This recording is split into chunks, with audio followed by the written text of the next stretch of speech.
Dharmaveer foundation कडनं या ठिकाणी दरवर्षी कावड यात्रेचं या ठिकाणी आयोजन केलं जाते. आता हे 4थं वर्ष आहे. आपल्यासोबत या ठिकाणी धर्मवीर फाउंडेशनचे या ठिकाणी अध्यक्ष संस्थापक पृथ्वीराज भाऊ गायकवाड आहेत. आपण त्यांच्याशी या ठिकाणी बातचीत करणार आहोत. काय सांगाल मला नेमकं कसं नियोजन असते या यात्रेचं आणि किती वर्ष आहे आता हे? या कावडचं या वर्षीचं हे 4थं वर्ष आहे आणि नियोजन अशा पद्धतीने केलेले आहे की मोताळा तालुक्यामध्ये नागझरी म्हणून बजरंगपूरजवळ एक गाव आहे. त्या ठिकाणापासून कावड ही त्या ठिकाणी सुरू होते आणि कावड नागझरी, बजरंगपूर, कोथळी, खरवडी आणि मोताळ्यातील जुना गाव या ठिकाणी त्या कावडचं विसर्जन केलं जातं. या कावडमध्ये आघोरी पथक यावर्षी आणलेलं आहे. यामध्ये 31 फुटाची कावड आहे.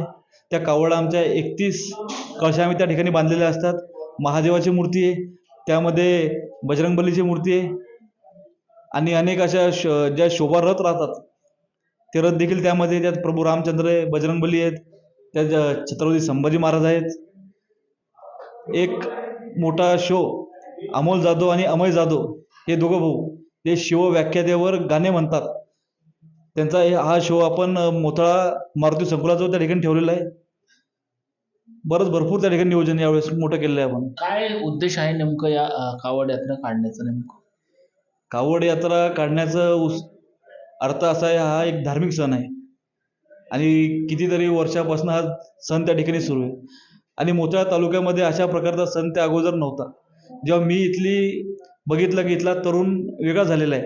इथल्या तरुणाईला काही एक हे नाही आहे, संघटन नाही आहे, तरुणाई भटकलेली आहे.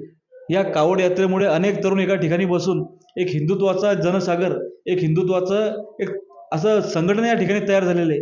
या कावडच्या मदतीतून प्रत्येक व्यक्ती, प्रत्येक मुलाची नाळ आमच्यासोबत जोडलेली आहे आणि येणाऱ्या काळात या कावडच्या माध्यमातून देखील अनेक मुलं आम्हाला जोडतील. कारण या सणामुळे या तालुक्यामध्ये एक असा शोभायात्रा या ठिकाणी निघते की हजारो तरुण आम्हाला या यात्रेसोबत आमच्यासोबत राहतात. काय कसं नियोजन असणार आहे? किती वाजता निघणार आहे? काय कुठं पोहोचणार आहे? काय काय टायमिंग आणि कार्यक्रम किती वाजता आहे? काय कसं नियोजन आहे? खरं म्हटलं तर रात्री 12 वाजेपासून त्याचं नियोजन आम्ही केलेलं आहे. 12 वाजेपासून तर सकाळी 6 वाजेपर्यंत आमची त्या ठिकाणी पूजा राहणार आहे.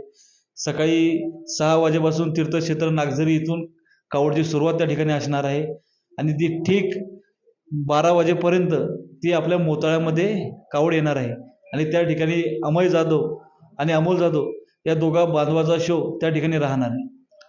नागझरीच का निवडलं? नागझरीपासूनच काय? नागझरीचं महत्त्व काय नेमकं? नागझरीचं महत्त्व असं आहे की त्या ठिकाणी मी गेलेलो होतो.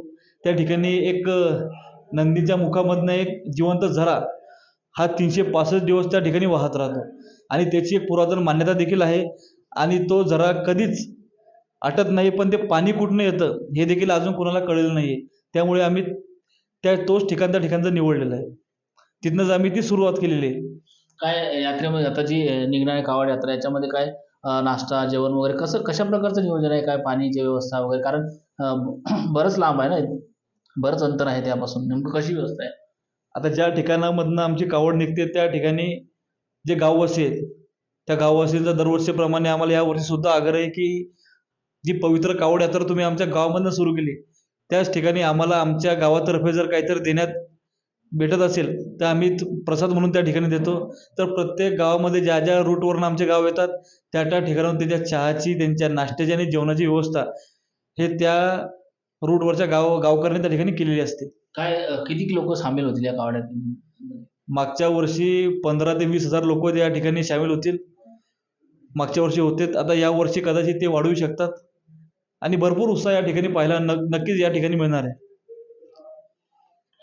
नक्कीच पाहायला या ठिकाणी गेल्या 4 वर्षापासून 4थं वर्ष या ठिकाणी कावड यात्रा या ठिकाणी निघत आहे आणि या यात्रेचा जो उद्देश आहे तो म्हणजे या ठिकाणचा तरुण आहे हा कुठेतरी भरकटलेला होता आणि त्याला एकत्र या ठिकाणी आणण्याचं काम या कावड यात्रेतून केलंय.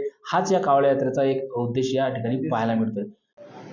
काय आवाहन करणार आहे नेमकं तुम्ही याच्यामधून आता?